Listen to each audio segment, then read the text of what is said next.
North Carolina Republicans override vetoes on trans rights, gun rights, immigration, you name it. Let's put it up, full mass.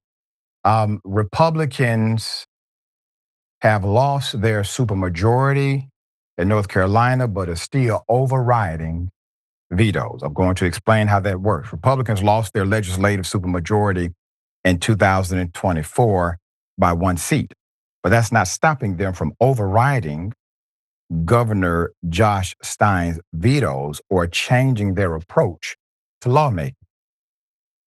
With Josh Stein, a Democrat, in the governor's mansion, it appeared his party would now have the opportunity to slow the Republican stampeding approach to lawmaking, which included enacting a ban on most abortions after 12 weeks of pregnancy, and the power grabs, that made the governor's office weaker. But one vote has proven to be too thin a margin, at least on some issues. Republican lawmakers on Tuesday overrode 8 vetoes that the governor had issued during his legislative session on issues from education to guns, in some cases by picking up a single Democratic defector. Last week, Republicans continued to push through legislation overriding 6 vetoes, including on controversial issues such as allowing adults to carry concealed handguns without a permit. The override efforts come at a moment when Democrats in North Carolina and elsewhere are searching for a path forward after a loss of power in Washington. Though the state's electorate is fairly split, Republicans have largely dominated the legislature over the past decade and increased the party's seats in Congress by gerrymandering. The state Supreme Court also dominated by conservatives. They have upheld the skewed district maps, giving Republicans a near lock on the General Assembly. Breaking the party's supermajority put a dent in the Republican armor, but has done little to force compromise. So even without a trifecta in government, this hasn't stopped Republicans from exuding confidence at passing legislation. The Speaker of the House said, Destin Hall posted on X, quote, "Happy veto override day to all that celebrate." The governor cast himself as a moderate Democrat while campaigning last year against his firebrand opponent, Mark Robinson. He has tried to extend an olive branch to Republican leadership, including saying that he would support the party's House budget proposal. However, working with Republicans is not the biggest problem for the governor. Conservative lawmakers have described their relationship with the governor as respectful, if not warm. But Chris Cooper, a political science professor at West Carolina University, said the, quote, honeymoon seems to have come to an end, end quote.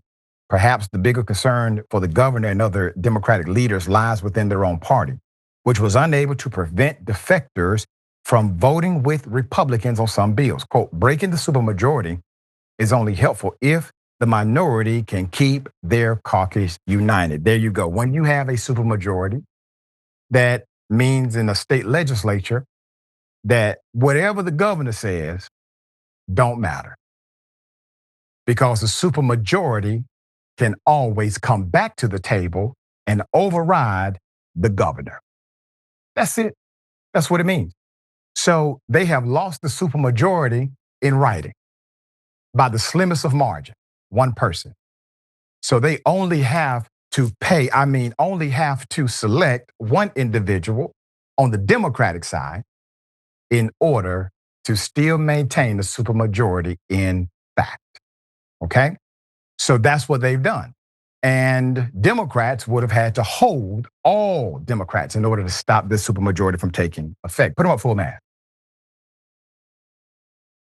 There are still many bills that Republicans are pushing through, including bills that would ban diversity, equity, and inclusion in public schools, in universities, also state agencies. Another new law would require greater cooperation between local law enforcement and federal immigration agents, which every Democrat voted against earlier this year. Among the bills that became law over the governor's veto were a measure allowing employees at private schools to carry concealed weapons letting parents pull their children out of lessons they think violate their religious beliefs, and the broad energy bill eliminating efforts to combat climate change. Another new law includes measures related to gender and identity in medical malpractice lawsuits and education that opponents say discriminate against transgender people. They are the villains. Ladies and gentlemen, Republicans are the villain. They are the party of no. They are the party of non-unity. I'm waiting for a Christian evangelical Republican to utilize his or her religion to unite somebody. Because the only thing they have done is utilize their faith to separate, divide, discriminate, and to be prejudicial. All right, dear brother, thoughts?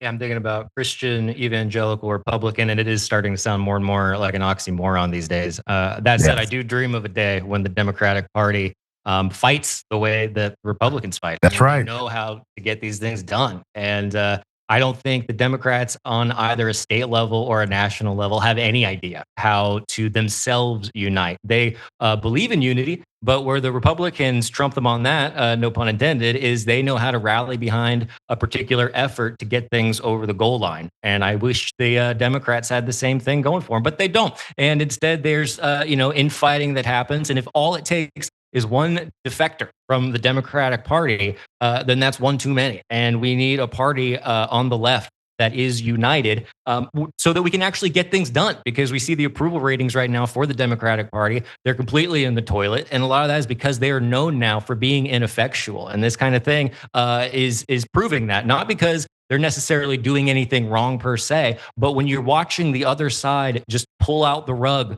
from democracy in general, it's infuriating. And you want to look to your lawmakers and go, hey, please just do something, figure it out. We don't care what it is. Come together and stop this stuff from happening. But the Republicans seem to have mastered this. They know how to keep their group together and get done what they want to get done, even if that means destroying the environment or putting kids in dangerous situations. Yeah, and I remember years ago when I was the political director of the state Democratic Party for Georgia. And we had a very similar issue. We had to become an effective minority in the legislative cycle, and it was difficult. But here's one thing that resonated with every Democrat to remain together: that I would primary your ass out of your seat if you decided to partner with Republicans on key legislation. Now, for whatever reason, that was effective because at the beginning and end of the day, they cared about their precious power.